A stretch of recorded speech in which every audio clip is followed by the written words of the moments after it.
کہ امیر المومنین حضرت علی ابن ابی طالب علیہ السلام کی یہ پاک و پاکیزہ شہزادی کا عقد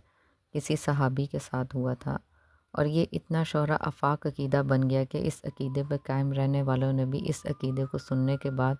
اس عقیدے پر کسی بھی قسم کی تحقیق کرنے کی ضرورت کو محسوس نہیں کیا، بلکہ ایسے بہت سے فاسد عقائد ہیں جو راسخ ہو چکے ہیں صرف اپنے غلط علام مشہور ہونے کی وجہ سے، اپنی شہرت کی بنیاد پر۔ اور اگر ان من گھڑت قصے کو دیکھا جائے تو یہ بات روز روشن کی طرح عیاں ہو جائے گی کہ ابتدائی 200-250 سال کے جتنے بھی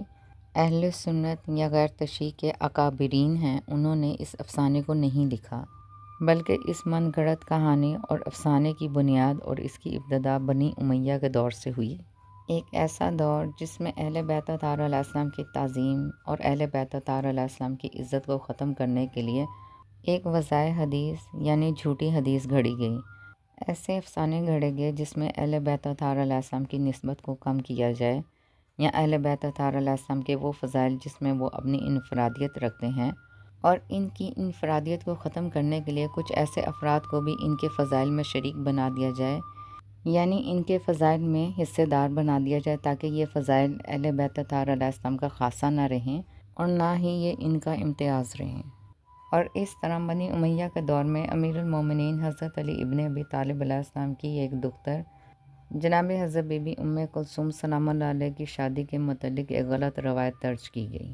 اور وہ روایت کچھ اس طرح تھی کہ ان کا عقد خلیفہ ثانی عمر سے ہوا تھا،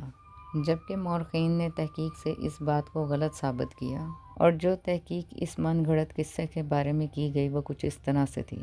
کہ جب خلیفہ ثانی عمر نے اسلام قبول کیا تو اس وقت ان کی عمر 40 برس تھی، جبکہ امیر المومنین حضرت علی ابن ابی طالب علیہ السلام کی حیات طیبہ اس وقت 9 برس تھی،